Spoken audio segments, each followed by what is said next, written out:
El millonario tiraba las sobras de su banquete a la basura todos los días. Pero un día, un niño de la calle tomó un pedazo y dijo algo inesperado. Hay pecados que no se cometen con las manos, sino con el alma. Y el de don Augusto era quizás el más imperdonable de todos. La indiferencia cruel ante el hambre ajena. Imaginen por un momento el sonido de la plata chocando contra la porcelana más fina del mundo. Un sonido nítido, elegante, que debería anunciar una celebración, una reunión familiar, risas y brindis. Pero en la mansión de los Laureles, ese sonido solo anunciaba el final de un ritual macabro y solitario. Don Augusto, sentado a la cabecera de una mesa de caoba tan larga que parecía infinita, se limpiaba la comisura de los labios con una servilleta de lino bordada con sus iniciales. Miraba los manjares que apenas había tocado. Un pernil de cerdo glaseado, fuentes de frutas exóticas, pasteles de crema que aún humeaban de los recién hechos, y con un gesto despectivo de su mano, daba la orden que hacía temblar a sus empleados. Ya terminé. Llévense todo esto. Y cuando digo todo, es todo, a la basura.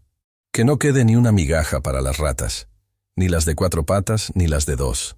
Es difícil escuchar esto sin sentir un nudo en la garganta, ¿verdad? Es difícil comprender cómo alguien que ha sido bendecido con tanto puede tener el corazón tan cerrado. Y antes de seguir con esta historia, que te aseguro va a sacudir tus emociones y te hará abrazar a los tuyos un poco más fuerte hoy, te invito a suscribirte al canal y a dejarme un comentario diciéndome desde qué ciudad o país nos estás escuchando. Me encanta saber desde qué rincón del mundo compartimos estos momentos de reflexión. Tu apoyo es lo que nos permite seguir trayendo historias como la de hoy. Ahora, volvamos a ese comedor frío y silencioso. Porque el silencio en la casa de don Augusto pesaba más que el mármol de sus pisos. Él era un hombre de unos 65 años, pero su mirada cargaba el peso de 100 inviernos. Tenía el cabello completamente blanco, peinado hacia atrás con una rigidez militar, y vestía trajes hechos a medida que costaban lo que una familia humilde necesitaría para comer durante un año entero. Pero si lo mirabas de cerca, si te atrevías a sostenerle la mirada, podías ver que detrás de esa fachada de poder y arrogancia había un abismo de soledad. Augusto comía solo, cenaba solo, vivía solo. Y esa soledad se había convertido en un veneno que él decidía esparcir a su alrededor. Aquella noche de martes no era diferente a las demás. El mayordomo, un hombre mayor llamado Roberto, que llevaba sirviendo en la casa desde antes de que el corazón de Augusto se volviera de piedra, se acercó a la mesa con las manos temblorosas. Roberto sabía lo que venía, y cada noche le dolía un poco más. «Señor Augusto», dijo Roberto con voz suave, intentando, como hacía a veces, apelar a una pizca de humanidad que tal vez quedara en su patrón. «El pernil está casi entero». La cocinera, María, preguntaba si, tal vez, podríamos repartirlo entre el personal de servicio para llevarlo a nuestras casas. Sabe que la situación afuera está difícil y... Augusto ni siquiera lo miró. Siguió ajustándose los gemelos de oro de su camisa. El silencio se alargó, tenso, como una cuerda a punto de romperse. Finalmente levantó la vista. Sus ojos eran de un azul gélido, sin brillo. «Roberto», dijo con una calma aterradora, «yo te pago un sueldo, ¿verdad? Un sueldo bastante generoso». «Sí, señor, por supuesto», respondió el mayordomo bajando la cabeza. «Entonces, lo que tú compres con tu sueldo es asunto tuyo. Pero lo que está en esta mesa es mío. Yo lo pagué. Y yo decido su destino. No te pago para que opines, ni para que alimentes a tu familia con mis sobras. Me ofende que piensen que soy una beneficencia. Si quisiera donar comida, lo haría. Pero no quiero. Quiero que aprendan que en esta vida nada es gratis. Así que, o tiras esa comida ahora mismo al contenedor de la calle, o te vas tú detrás de ella. ¿Fui claro? La crueldad de la orden no estaba en el grito, sino en la tranquilidad con la que la decía. Era una lección de poder. Roberto, tragándose su dignidad y su pena, asintió. Hizo una señal a las 2 muchachas de servicio, que esperaban en la esquina con los ojos aguados. Ellas, con el dolor de quien sabe lo que es pasar necesidad, Comenzaron a retirar los platos llenos. El aroma del cerdo asado con hierbas, el dulce olor del pastel de vainilla, todo aquello que podría haber sido la cena de 10 familias, iba camino al vertedero. Augusto se levantó, tomó su copa de coñac y caminó lentamente hacia el gran ventanal del salón principal que daba a la calle. Le gustaba ver el momento. Le gustaba asegurarse de que su orden se cumpliera. Se sentía poderoso al ver cómo sus recursos eran desechados. Era su forma retorcida de decirle al mundo que él tenía tanto que podía permitirse el lujo de desperdiciarlo, mientras otros rogaban. Afuera, la noche estaba fría y húmeda. Una neblina baja cubría la calle del barrio exclusivo, donde las mansiones se escondían detrás de altos muros y rejas electrificadas. Los empleados de Augusto salieron por la puerta de servicio, cargando las bolsas negras pesadas, llenas de comida gourmet mezclada y arruinada a propósito. Caminaron hasta los grandes contenedores que estaban justo afuera del portón principal. Roberto, con el corazón encogido, arrojó las bolsas. Se persignó discretamente, pidiendo perdón a Dios por aquel desperdicio, y volvió a entrar rápidamente, avergonzado de ser partícipe de tal injusticia. Augusto observaba desde la ventana, oculto tras la cortina de terciopelo. Dio un sorbo a su coñac, esperando sentir esa satisfacción habitual de control. Pero esa noche, algo distinto ocurrió. De entre las sombras de un árbol frondoso que crecía en la acera de enfrente, se desprendió una figura pequeña. No era un perro callejero, ni un vagabundo anciano de los que a veces pasaban arrastrando los pies. Era un niño. Augusto entornó los ojos, molestos. Odiaba que ensuciaran su acera. El niño no debía tener más de 8 o 9 años. Llevaba una chaqueta que le quedaba 2 tallas más grande, con las mangas arremangadas varias veces y unos pantalones desgastados en las rodillas. A pesar de la distancia y de la penumbra, Augusto pudo notar algo que lo irritó. El niño no se movía como un ladrón, ni como alguien que pide limosna con lástima. Se movía con cuidado, con una especie de respeto silencioso. El pequeño cruzó la calle, mirando a ambos lados, y se detuvo frente a los contenedores de basura de la mansión. El vapor de la comida caliente aún se filtraba a través del plástico de las bolsas negras, creando una nube tentadora en el aire frío de la noche. Desde su torre de marfil, el millonario apretó la copa en su mano. «¿Qué cree que hace ese mocoso?», murmuró para sí mismo. «¿Acaso no sabe quién vive aquí? ¿No sabe que yo no permito parásitos en mi puerta?». Vio como el niño, con sus manitas delgadas y rojas por el frío, levantaba la pesada tapa del contenedor. El niño no se abalanzó desesperado. Se detuvo un segundo, como si estuviera pidiendo permiso al aire, y luego, con una delicadeza que no correspondía a la basura, comenzó a abrir una de las bolsas. El olor del banquete debió golpearlo de lleno, porque el pequeño cerró los ojos un instante e inhaló profundamente, como si aquel aroma fuera el perfume más caro del mundo. Augusto sintió una mezcla de asco y curiosidad. Podría haber llamado a seguridad, podría haber soltado a los perros, podría haber golpeado el vidrio para asustarlo, pero se quedó inmóvil, paralizado por la escena. Había algo en la forma en que aquel niño trataba su basura que lo perturbaba profundamente. El niño sacó con cuidado el trozo de pernil que, minutos antes, había estado en la mesa de caoba. Lo sostuvo como si fuera una joya sagrada. Lo limpió con su manga aunque no estaba sucio. Y entonces hizo algo que Augusto no esperaba. En lugar de devorarlo allí mismo como un animal hambriento, el niño buscó en su bolsillo, sacó un pañuelo de tela limpio, aunque viejo, y envolvió la carne con un cuidado maternal. El millonario sintió un golpe seco en el pecho. ¿Por qué no comía? El hambre era evidente en su delgadez, en sus pómulos marcados. ¿Para quién guardaba con tanto recelo las sobras de un viejo amargado? La intriga comenzó a ganarle a la rabia. Augusto no sabía que, en ese preciso instante, al otro lado del cristal, su vida estaba a punto de cambiar para siempre, y que ese niño de la calle traía consigo una lección que ni todo el oro del mundo podía comprar. Augusto soltó la cortina de terciopelo bruscamente, como si la tela le quemara los dedos. Se dio la vuelta y caminó hacia su despacho, ese santuario de madera oscura y olor a libros antiguos donde pasaba la mayor parte de sus noches. Pero la imagen del niño envolviendo la comida con tanta delicadeza se le había quedado grabada en la retina, molestándole como una piedra en el zapato. ¿Por qué le irritaba tanto? Tal vez porque en los ojos de ese niño había visto una dignidad que él mismo había perdido hacía mucho tiempo, aunque su cuenta bancaria dijera lo contrario. Augusto se sirvió otra copa, aunque el médico se lo había prohibido, y se dejó caer en su sillón de cuero. Miró a su alrededor. Cuadros originales de pintores famosos, esculturas importadas de Europa, alfombras persas. Todo estaba ahí, impoluto, perfecto y terriblemente muerto. No siempre había sido un hombre de hielo. Hubo un tiempo, hace ya muchos años, en que esa casa tenía otro sonido. El sonido de unos pasos ligeros corriendo por las escaleras. El sonido de una risa cantarina que llenaba los pasillos. Era la risa de Sofía, su única hija, su princesa. Augusto había construido aquel imperio para ella. Trabajó de sol a sol.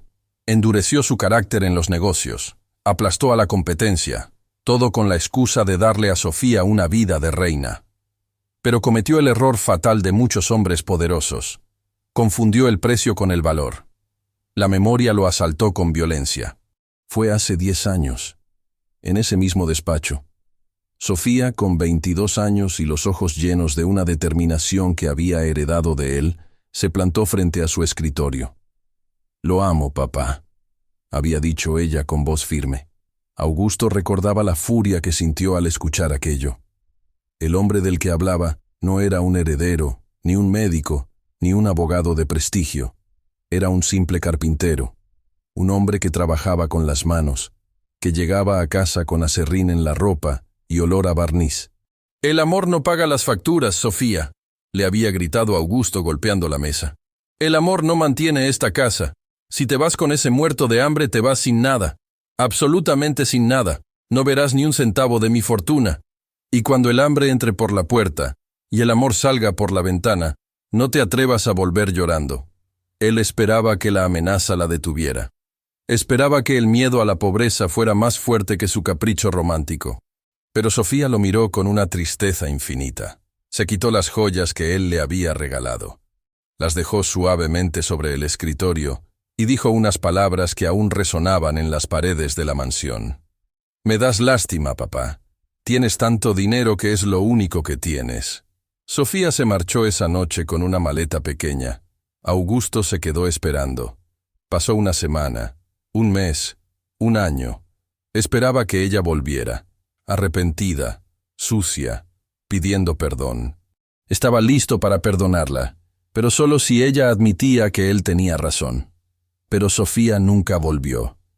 Y ese silencio, esa ausencia, se transformó en un rencor negro que se pudrió en el corazón de Augusto. Con el tiempo, se convenció a sí mismo de que él era la víctima. «Ella me traicionó», se decía cada noche. Prefirió la miseria a su propio padre. Para protegerse del dolor, levantó muros. Se volvió desconfiado, avaro en afectos y cruel con los necesitados. Cada plato de comida que tiraba a la basura era un grito ahogado de su propia frustración. Una forma de decirse a sí mismo: «Miren lo que se pierden por no seguir mis reglas». Ahora, sentado en su despacho, Augusto miró una fotografía enmarcada sobre la repisa de la chimenea. Estaba boca abajo. Llevaba años así. Con un suspiro pesado, estiró la mano y la levantó. Era Sofía el día de su graduación, sonriendo. «Tú te lo buscaste, hija», murmuró al vacío, tratando de convencerse una vez más. «Tú elegiste tu destino. Yo solo soy un hombre que mantiene sus principios». Pero esa noche, por primera vez en una década, la justificación le supo a ceniza en la boca. Afuera, un niño desconocido se llevaba sus obras como un tesoro, y adentro, el hombre más rico de la ciudad se sentía más pobre que nunca. La noche siguiente, la mansión de los Laureles estaba sumida en una oscuridad táctica. Don Augusto había dado la orden de no encender las luces del pórtico. Quería atraparlo. Quería verle la cara al pequeño intruso que se atrevía a desafiar su autoridad, aunque fuera hurgando en sus desperdicios. No cenó esa noche. Se quedó de pie junto a la ventana, con la respiración contenida, como un león viejo esperando a una gacela despistada. Su orgullo estaba herido. La idea de que alguien se aprovechara de él, incluso de su basura, le resultaba insoportable. A las 8 en punto, la pequeña figura apareció de nuevo. Tal como la noche anterior, el niño, a quien llamaremos Mateo, se acercó con ese respeto extraño, casi sagrado.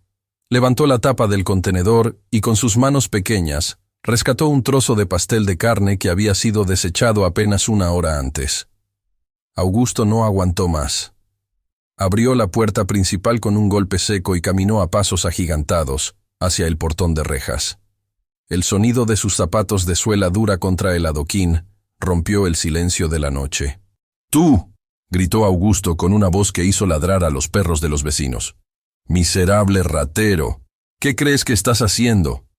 El niño se congeló. Tenía el pastel de carne en una mano y su bolsa de tela en la otra. Augusto esperaba verlo correr. Esperaba verlo tirar la comida y huir despavorido hacia la oscuridad, como hacían todos cuando él alzaba la voz. Pero Mateo no corrió. Se giró lentamente y se acercó a los barrotes de la reja que los separaba. A través del metal frío, el millonario y el niño de la calle quedaron cara a cara. ¿No tienes vergüenza?, escupió Augusto, sintiéndose gigante frente a aquel ser diminuto. ¿Acaso eres un perro para comer mis sobras? Eso es basura. Basura. Y tú estás ahí, revolviendo mi inmundicia como si fuera un tesoro. Lárgate antes de que llame a la policía. El momento era de una tensión insoportable. Y si esta historia ya te está tocando el corazón, cuéntame en los comentarios si alguna vez viviste algo parecido, o si conoces a alguien que, teniendo poco, da mucho más que los que tienen todo. Y no olvides suscribirte para no perderte las próximas partes de esta historia. Augusto estaba rojo de ira, respirando agitadamente. El niño, sin embargo, lo miró con unos ojos grandes y marrones, que brillaban no por el miedo, sino por una inocencia que desarmaba. Mateo no bajó la cabeza.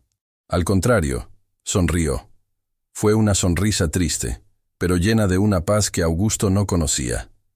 El niño alzó el trozo de pastel de carne, lo miró con cariño y luego miró al hombre rico a los ojos. «Señor, no se enoje», dijo el niño con una voz suave, pero firme. «Usted dice que esto es basura porque le sobra tanto que ya no le cabe en el corazón, pero para mí no es basura». Augusto se quedó mudo, desconcertado por la respuesta. «¿De qué hablas, mocoso?». El niño apretó el paquete contra su pecho, como si abrazara algo vivo. «Mi mamá dice que Dios a veces es misterioso, que a veces Él manda el banquete a la casa equivocada para probar si el dueño sabe compartir. Usted lo tiró, señor, pero no se preocupe. Yo lo recojo para llevarlo a donde sí lo están esperando. Gracias por la cena». Y con esa frase, que cayó como un rayo sobre la conciencia de Augusto, el niño dio media vuelta y se alejó caminando despacio, sin correr, llevándose la basura, con la dignidad de un rey. Augusto se quedó aferrado a los barrotes de su propia mansión, temblando, no de frío, sino de algo que no sentía hacía años: vergüenza. Aquella noche, el sueño huyó de la mansión de los Laureles como si también tuviera miedo de su dueño. Don Augusto se acostó en su cama king size, con sábanas de seda egipcia que costaban una fortuna, pero que esa noche se sentían tan ásperas como la arpillera. Cerraba los ojos y, en la oscuridad de su habitación, no veía números, ni balances, ni propiedades. Veía los ojos marrones de aquel niño, y escuchaba esa frase, una y otra vez, repitiéndose como un eco maldito en una catedral vacía. Dios manda el banquete a la casa equivocada para probar si el dueño sabe compartir. Augusto se levantó sudando. Encendió la lámpara de la mesita de noche y miró el reloj. Eran las 3 de la mañana. Se sirvió un vaso de agua con manos temblorosas. ¿Cómo se atrevía? ¿Cómo se atrevía un mocoso de la calle, sucio y hambriento, a darle lecciones de moral a él, a Augusto Valdemar, el hombre más respetado de la ciudad? Intentó convencerse de que era solo la insolencia de la juventud. La falta de educación de un niño que no sabía su lugar. Es un manipulador, se dijo a sí mismo, paseando como un animal enjaulado por su habitación. Seguramente ensayó esa frase para dar lástima. Mañana llamaré a la policía y se acabará el problema. Pero al día siguiente, Augusto no llamó a la policía. Algo extraño, una fuerza que no podía nombrar, se apoderó de él. Pasó el día distraído, incapaz de concentrarse en sus negocios. Miraba el reloj constantemente, esperando que cayera la noche. No quería admitirlo, pero necesitaba verlo de nuevo. Necesitaba entender qué clase de criatura era esa que prefería llevarse sobras envueltas en un pañuelo antes que pedir una moneda. Cuando el sol se puso y las sombras alargadas cubrieron el jardín, Augusto no se sentó a cenar. Le ordenó a Roberto que sirviera la comida. Comió 2 bocados sin ganas y, con un gesto impaciente, ordenó que tiraran el resto. ¿Todo, señor?, preguntó Roberto, extrañado por la prisa. Todo, bramó Augusto. Y rápido. Augusto apagó las luces del salón principal y se escondió detrás de las pesadas cortinas, esta vez armado con unos binoculares de ópera que solía usar para el teatro. Se sentía ridículo, un hombre de su posición espiando la basura, pero la curiosidad era un veneno que ya estaba en su sangre. A la hora de siempre, apareció Mateo. Augusto ajustó el enfoque de los binoculares. Vio al niño con más claridad que nunca. Vio que sus zapatillas tenían agujeros en las puntas. Vio que tiritaba ligeramente, aunque la noche no era tan fría. Y vio algo más: el hambre. Cuando Mateo abrió la bolsa y el olor de un pollo asado con romero salió al aire, Augusto vio cómo el estómago del niño se contraía. Vio cómo Mateo salivaba. El niño tomó una pierna de pollo con sus manos sucias. Augusto contuvo el aliento. «Cómetela», pensó. «Vamos, tienes hambre. Devórala como el animalito que eres». Pero Mateo no comió. Acercó el pollo a su boca, cerró los ojos, y por un segundo pareció luchar contra su propio instinto de supervivencia. Su garganta tragó saliva, pero sus manos bajaron la comida. Con una disciplina que habría avergonzado a un monje, el niño envolvió el pollo en papel de periódico que sacó de su mochila. Luego buscó más. Unas papas, un trozo de pan. Todo lo guardaba. No se llevó ni un bocado a la boca, a pesar de que su cuerpo gritaba por alimento. Augusto bajó los binoculares, atónito. Aquello no tenía sentido. Un niño de la calle come lo que encuentra, cuando lo encuentra. La supervivencia no conoce de ahorros. ¿Por qué guardaba la comida caliente? ¿Acaso la vendía? No, nadie compraría sobras. Entonces, ¿para qué? O mejor dicho, ¿para quién? La imagen del niño alejándose con el paso apresurado, abrazando la bolsa contra su pecho como si llevara lingotes de oro, dejó a Augusto con una sensación de vacío en el estómago que ningún banquete podría llenar. Esa noche, el millonario entendió que el misterio era mucho más grande que un simple acto de vandalismo. Había un propósito detrás de esos ojos tristes. Y Augusto, impulsado por una mezcla de sospecha y una extraña admiración que se negaba a aceptar, decidió que tenía que llegar al fondo del asunto, costara lo que costara. Al tercer día, la curiosidad de don Augusto se había transformado en algo mucho más oscuro, un desafío personal. Su mente, acostumbrada a las transacciones comerciales donde todo y todos tienen un precio, no podía procesar la actitud de Mateo. «Es imposible», pensaba mientras se afeitaba frente al espejo esa mañana. «Nadie es tan puro, nadie. Mucho menos un niño que vive en la miseria. Si tiene hambre tiene un precio, solo tengo que encontrar cuál es». Esa noche, Augusto decidió cambiar la estrategia. No ordenó tirar la comida inmediatamente. Esperó. Se paró en el pórtico de su mansión, bajo la luz tenue de una lámpara de hierro forjado, vestido impecablemente con un abrigo de lana gris. En su mano derecha, arrugado con desdén, sostenía un billete de $100. Para él, era una propina. Para un niño de la calle, era la diferencia entre la vida y la muerte, entre comer un mes o seguir pasando hambre. Cuando Mateo apareció, puntual como un reloj suizo, se detuvo en seco al ver al dueño de la casa esperándolo afuera. No detrás de la reja, sino en la acera. bloqueando el paso a los contenedores. El niño apretó su bolsa de tela contra el pecho, asustado, listo para correr. «No huyas», dijo Augusto, con una voz que intentaba ser amable pero que sonaba metálica. «No voy a llamarle a la policía. Hoy quiero hacer un trato contigo». Mateo lo miró con desconfianza, dando un paso atrás.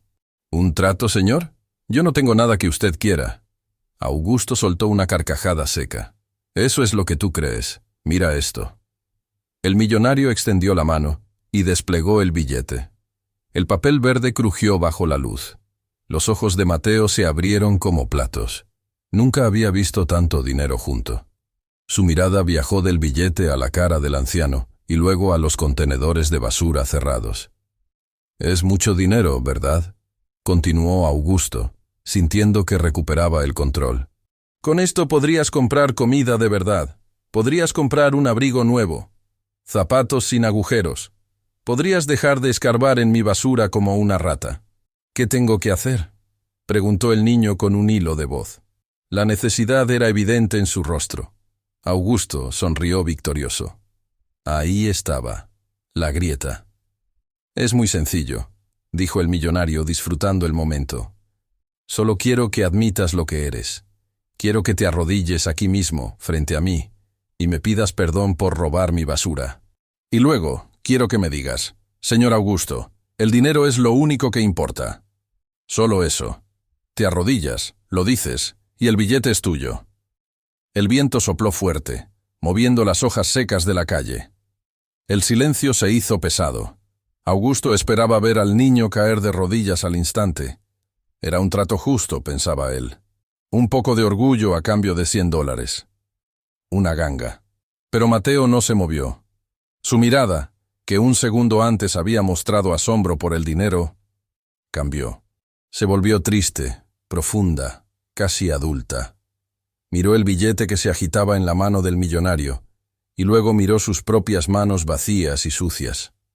«Señor», dijo Mateo levantando la vista, «mi mamá está enferma y tenemos mucha hambre.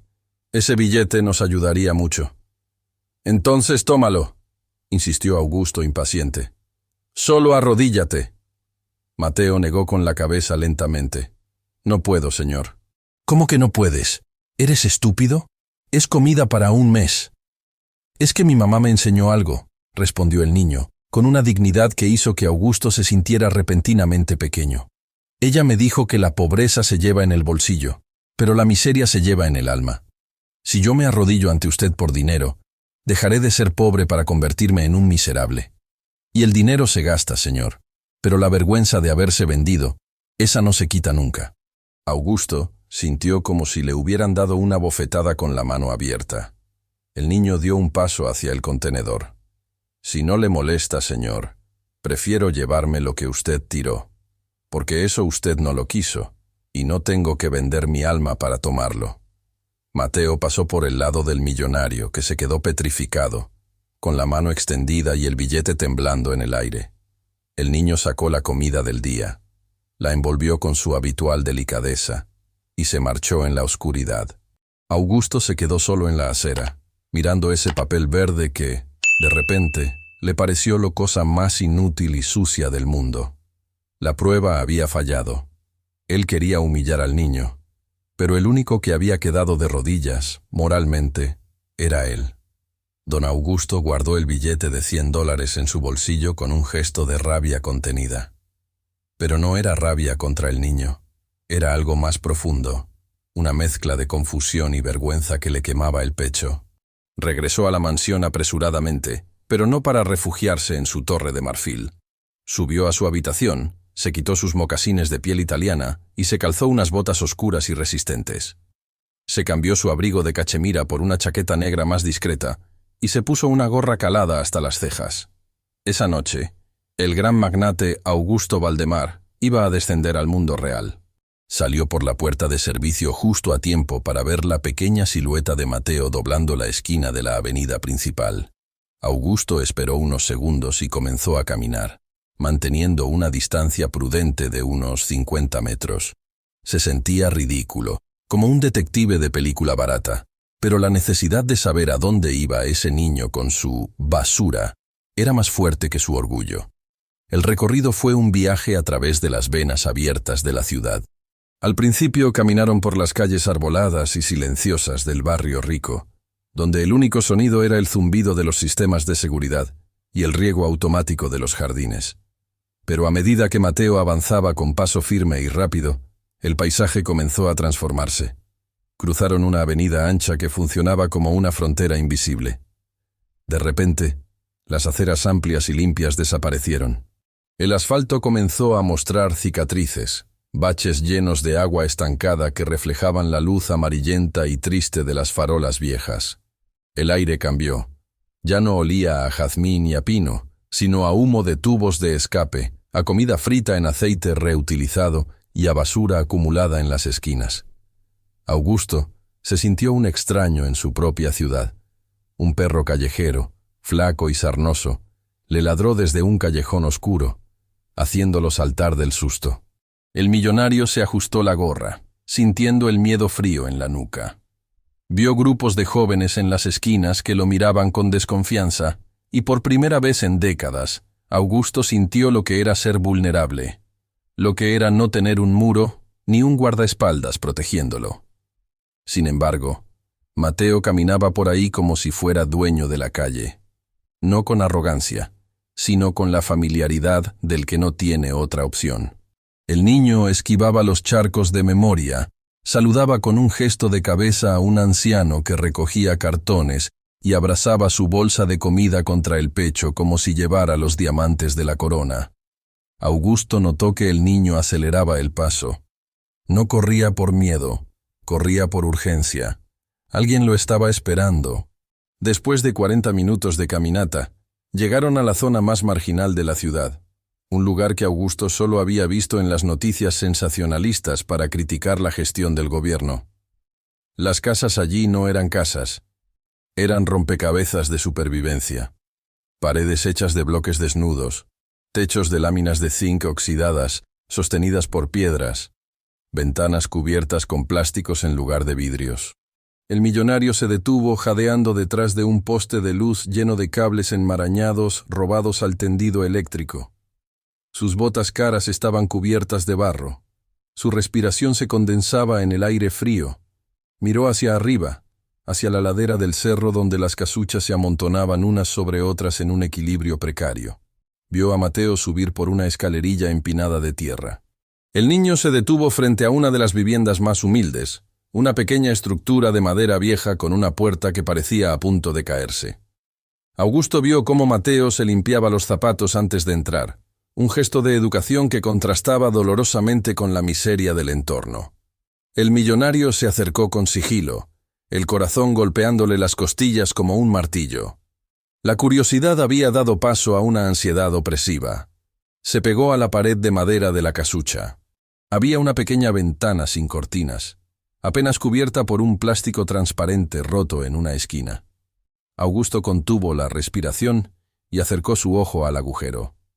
Lo que vio dentro le heló la sangre más que el viento de la noche. Y supo, en ese instante, que su vida de egoísmo acababa de chocar de frente contra una realidad que lo destruiría por completo. Augusto apretó el ojo contra el plástico roto, sintiendo que el frío de la madera podrida se le metía en los huesos. Lo que vio dentro de esa casucha no era simplemente pobreza, era un altar al amor en medio de la miseria más absoluta. La habitación estaba iluminada apenas por una bombilla desnuda que colgaba de un cable pelado, proyectando sombras largas y tristes sobre las paredes desnudas. No había muebles, salvo una mesa coja, 2 sillas de plástico, y en un rincón, un colchón tirado directamente sobre el suelo de tierra apisonada. Sobre ese colchón yacía una figura cubierto por mantas viejas y remendadas. Augusto vio a Mateo entrar con una energía que no parecía corresponder a la situación. El niño se quitó la gorra, dejó la bolsa de comida sobre la mesa con sumo cuidado y corrió hacia el colchón. «Mamá», susurró el niño arrodillándose junto a la figura. «Mamá, despierta. Mira lo que traje. Hoy fue un buen día». La figura en la cama se movió lentamente. Un ataque de tos seca y profunda sacudió su cuerpo frágil, un sonido que a Augusto le pareció el rasguido de una guadaña. La mujer se incorporó con dificultad, apoyándose en un codo. Su cabello estaba desaliñado, sin brillo, y su piel tenía ese tono grisáceo de la enfermedad avanzada y la desnutrición crónica. Augusto contuvo el aliento. Necesitaba verle la cara. La mujer giró el rostro hacia la luz para mirar a su hijo, y en ese preciso instante, el corazón del millonario dejó de latir. El mundo se detuvo. El ruido de la calle, el ladrido de los perros, el viento, todo desapareció. Esos ojos verdes, tristes, pero infinitamente dulces. Esa curva de la nariz.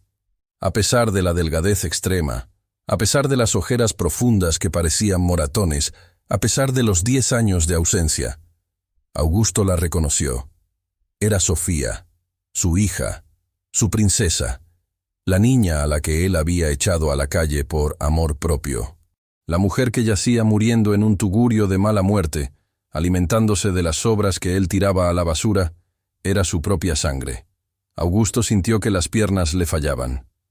Tuvo que aferrarse al marco de la ventana para no caer de espaldas sobre el barro. Las lágrimas, calientes y dolorosas, brotaron de sus ojos sin aviso. ¿Y tú? ¿Qué habrías hecho en su lugar? ¿Te imaginas el dolor de descubrir algo así? Escribe tu opinión en los comentarios y comparte este video con alguien que necesite escuchar esta historia hoy, porque lo que viene es una prueba de fuego para el alma. Dentro de la casa, la escena continuaba, ajena al espectador destrozado que había afuera. Sofía acarició la mejilla de Mateo con una mano huesuda. «Mi amor», dijo ella con voz ronca, «¿de dónde sacaste esto?» «Huele delicioso». «Dime la verdad, Mateo. No quiero que robes por mí. Prefiero morir de hambre antes que tener un hijo ladrón». Mateo negó con la cabeza vehementemente, mientras desenvolvía el pollo que Augusto había visto horas antes. «No robé nada, mamá. Te lo juro. Es del señor de la casa grande. Él tira banquetes, mamá. Y yo solo recojo lo que Dios deja para nosotros. Hoy había mucho. Mira, también hay pan». Sofía sonrió débilmente, una sonrisa que rompió el corazón de Augusto en 1000 pedazos. «Dios bendiga a ese señor», susurró ella, cerrando los ojos. «Aunque no sepa lo que hace, Dios lo bendiga, porque hoy nos ha dado de comer a través de sus manos». Augusto se tapó la boca con ambas manos para ahogar un sollozo que le subía por la garganta como un grito animal. «Dios lo bendiga», había dicho ella. Ella, su hija, bendiciendo al padre que la había condenado a esa vida, al hombre que había humillado a su hijo, a su propio nieto, llamándolo rata y miserable. La realidad cayó sobre él como una losa de concreto. Ese niño valiente, educado y digno era su nieto. Ese mocoso, al que había intentado comprar con $100 para que se humillara, llevaba su propia sangre. Y él, Augusto Valdemar, había estado alimentando a su propia familia con basura, mientras dormía en sábanas de seda. El asco hacia sí mismo fue tan intenso que sintió ganas de vomitar. No era un millonario. Era el hombre más pobre y despreciable sobre la faz de la tierra. Allí, pegado a la madera podrida, Augusto comprendió que el karma no siempre es un castigo divino. A veces es simplemente un espejo que te obliga a mirar en qué te has convertido. Augusto no pudo soportarlo más. Cada segundo que pasaba al otro lado de esa pared podrida era un puñal en su conciencia. Con las manos temblorosas y el rostro bañado en lágrimas, empujó la puerta de madera. Los goznes oxidados chillaron como un animal herido, rompiendo la intimidad sagrada y miserable de aquella habitación. Mateo saltó del colchón como un resorte, poniéndose delante de su madre con los brazos abiertos, en una postura defensiva que partía el alma. «¡No le haga nada!», gritó el niño, reconociendo al hombre que lo había humillado. «No se lleve la comida, por favor. Mi mamá está enferma». Sofía, aturdida por la luz repentina y el ruido, entrecerró los ojos. Su respiración era sibilante, forzada.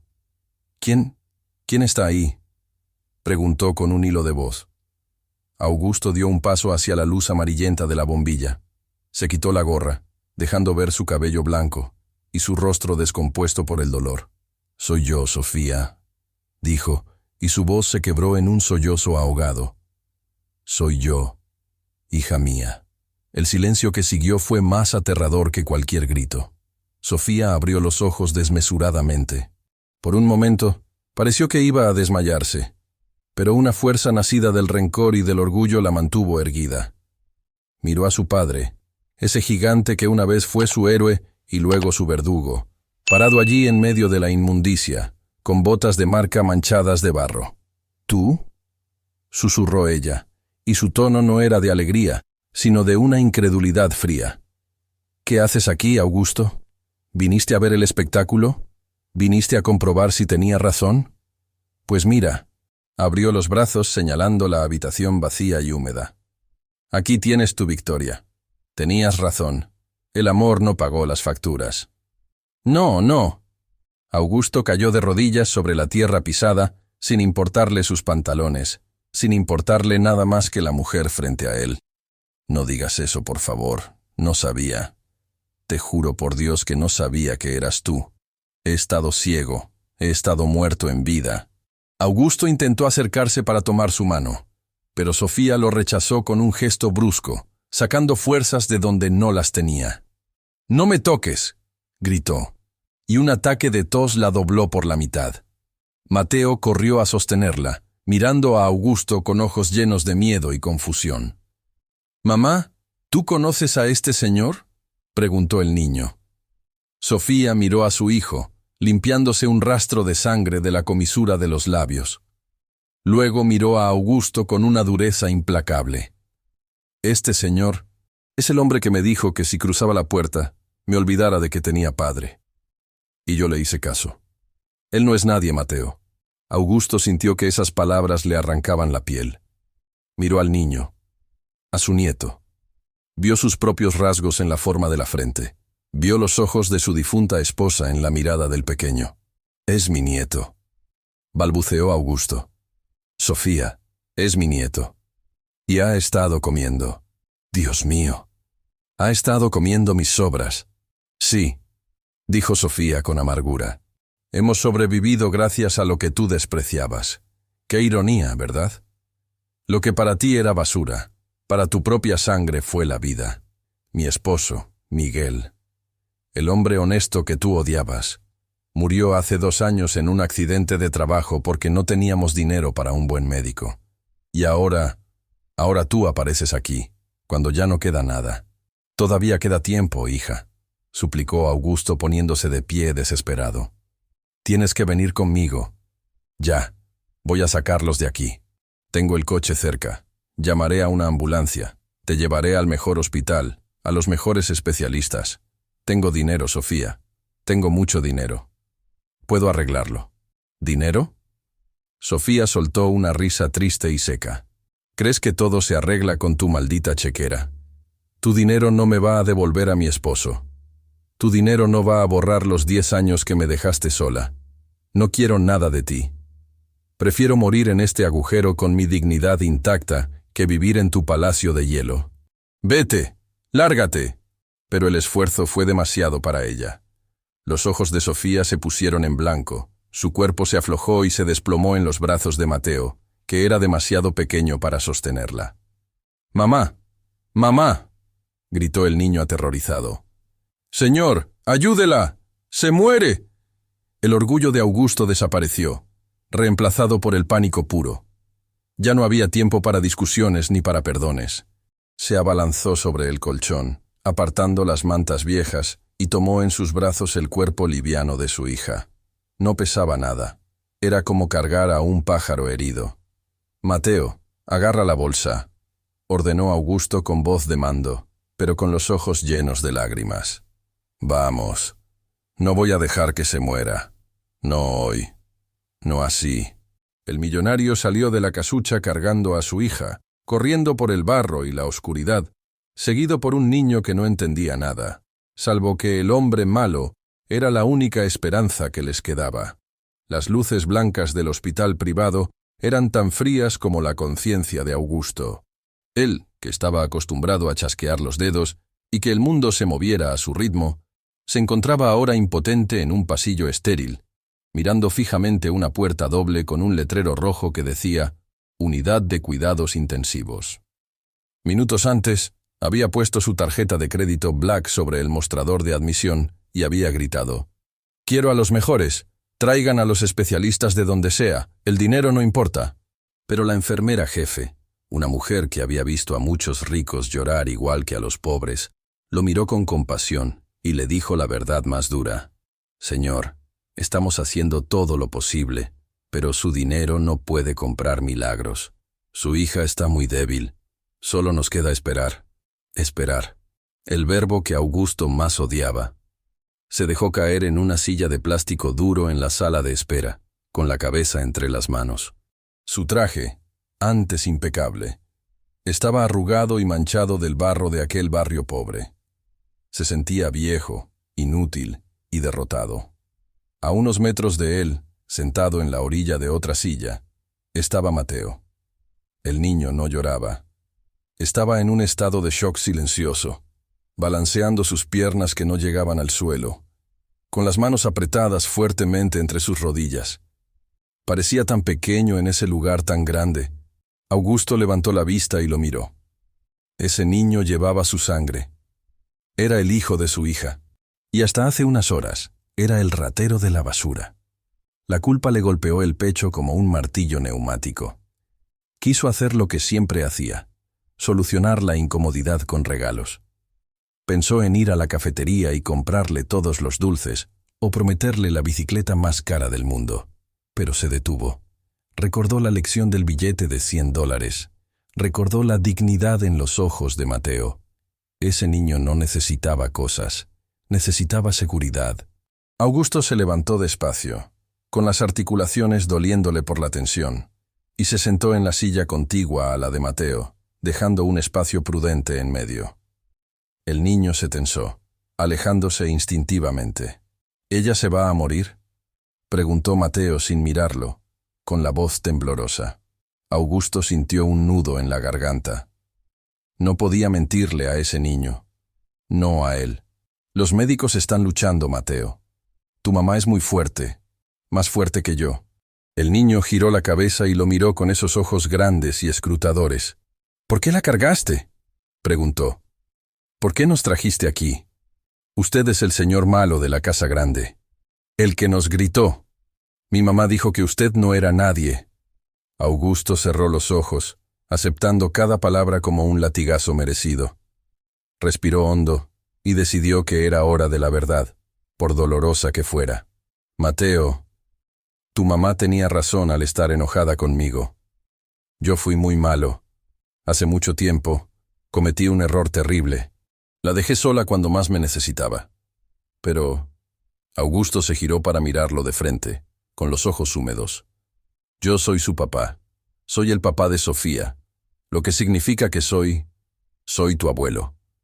El silencio en la sala de espera se hizo denso. Mateo frunció el ceño, tratando de procesar la información. Miró al anciano, luego miró sus propias manos. «¿Tú eres mi abuelo?», preguntó con incredulidad. «Sí, pero...». La lógica de Mateo era aplastante y brutal. «Si tú eres mi abuelo y tienes esa casa tan grande y tanta comida, ¿por qué mi mamá y yo comíamos de tu basura?». La pregunta flotó en el aire, cruel y perfecta. Augusto sintió que el corazón se le partía. No había excusa válida. No había defensa. «Porque fui un estúpido, Mateo. Porque estaba ciego. Pensé que el dinero era lo más importante y me olvidé de lo que es amar a la familia. Te dejé pasar hambre porque mi corazón estaba podrido». Augusto se cubrió el rostro, incapaz de sostener la mirada del niño. Esperaba que Mateo le gritara, que se alejara, que lo odiara. Se lo merecía. Sin embargo, sintió un peso ligero sobre su rodilla. Bajó las manos y vio que Mateo había puesto su mano pequeña y sucia sobre su pierna cubierta por el pantalón de tela fina.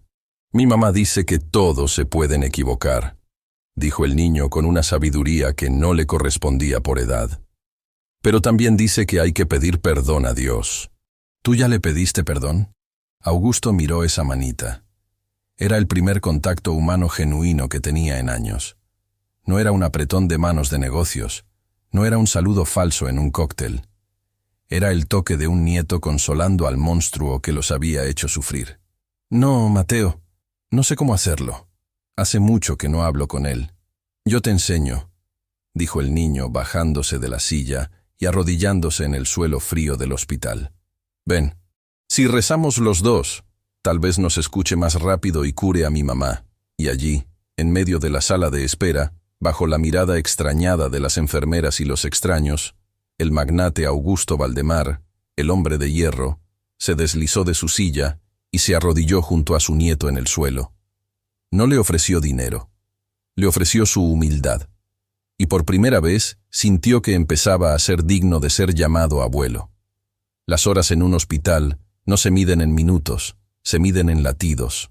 Y para Augusto, cada latido de su propio corazón era un martillazo de culpa, un recordatorio doloroso de que él estaba vivo y fuerte, mientras su hija, a la que había condenado al olvido, luchaba por respirar a solo unos metros de distancia.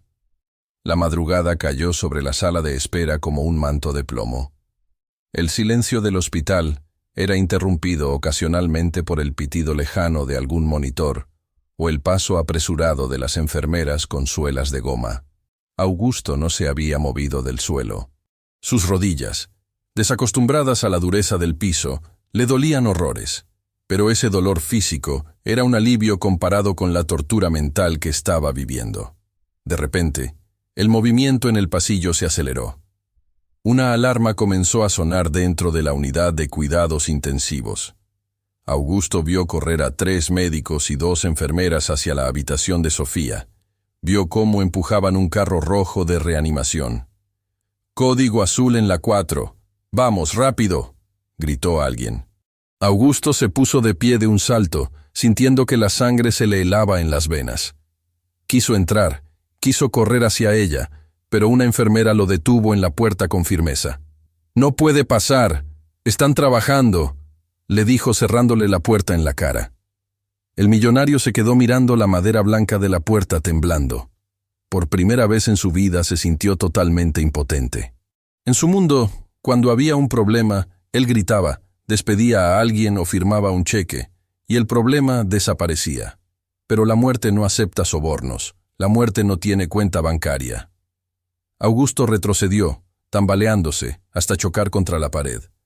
Se deslizó hasta el suelo, derrotado. Mateo, que había estado observando todo con los ojos llenos de lágrimas pero sin histeria, se acercó a él. El niño sacó de su bolsillo un rosario de plástico, barato, de esos que regalan en las iglesias, y se lo extendió a su abuelo. «Tómalo», dijo Mateo. «Es de mi mamá. Ella dice que es su teléfono directo con el cielo». Augusto tomó el rosario con manos temblorosas. Las cuentas eran de plástico, nada que ver con las joyas que él solía regalar, pero en ese momento le pareció el objeto más valioso del universo.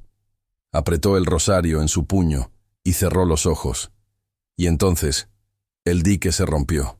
«Dios», susurró Augusto con la voz ronca y quebrada. «Sé que no tenemos buena relación. Sé que te di la espalda hace años porque creí que yo era mi propio Dios. Creí que mi dinero me hacía intocable. Qué estúpido fui». Las lágrimas comenzaron a correr libremente por las mejillas del anciano, mojando su camisa de seda, cayendo sobre el suelo estéril. Augusto metió la mano en su bolsillo interior y sacó su billetera de cuero fino.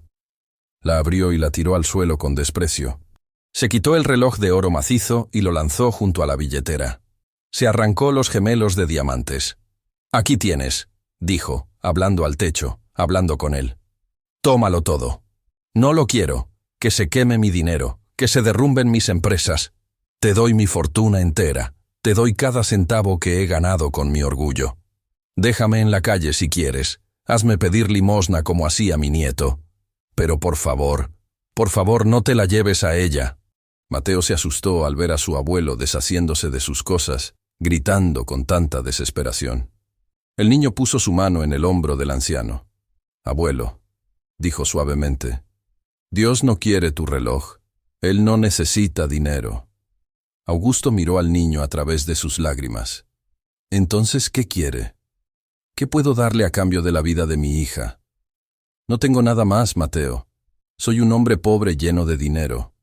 Quiere que la quieras, respondió el niño con una simplicidad aplastante. Mi mamá siempre rezaba por ti, ¿sabes? Ella nunca te odió. Ella decía, Dios, cuida a mi papá y ablanda su corazón de piedra. Creo que eso es lo que él quiere. Tu corazón, abuelo, no tu billetera. Esas palabras atravesaron a Augusto. Sofía había rezado por él. Mientras él tiraba comida a la basura y la maldecía, ella pedía por su alma. El peso de esa revelación lo dobló por completo. Augusto apoyó la frente en el suelo y lloró como un niño. Lloró todas las lágrimas que había guardado durante 10 años. Te prometo, sollozó Augusto, con la cara pegada al piso frío. Te prometo que si la salvas, voy a ser el padre que ella merecía. Voy a ser el abuelo que este niño necesita. Voy a cambiar. Lo juro. Solo dame una segunda oportunidad. No me dejes con esta culpa eterna. La noche se hizo eterna, suspendida en esa plegaria desesperada. Augusto y Mateo se quedaron allí, abrazados en el suelo, un viejo millonario y un niño de la calle, unidos por el miedo y la esperanza, esperando a que la puerta se abriera y un médico dictara su sentencia final. La puerta de la unidad de cuidados intensivos se abrió lentamente, rompiendo el silencio sepulcral del pasillo con un chirrido que sonó a sentencia. Augusto se puso de pie de un salto, con el corazón en la boca, apretando la mano de Mateo tan fuerte que el niño tuvo que hacer una mueca. El médico salió. Se quitó la mascarilla con lentitud, revelando un rostro cansado, con ojeras profundas, pero en sus labios se dibujaba algo que Augusto no esperaba. Una leve sonrisa. Señor Valdemar, dijo el doctor con voz tranquila. No sé a quién le ha estado rezando usted ahí fuera, pero le aseguro que lo han escuchado. Su hija se ha estabilizado. Ha sido inexplicable, un verdadero milagro.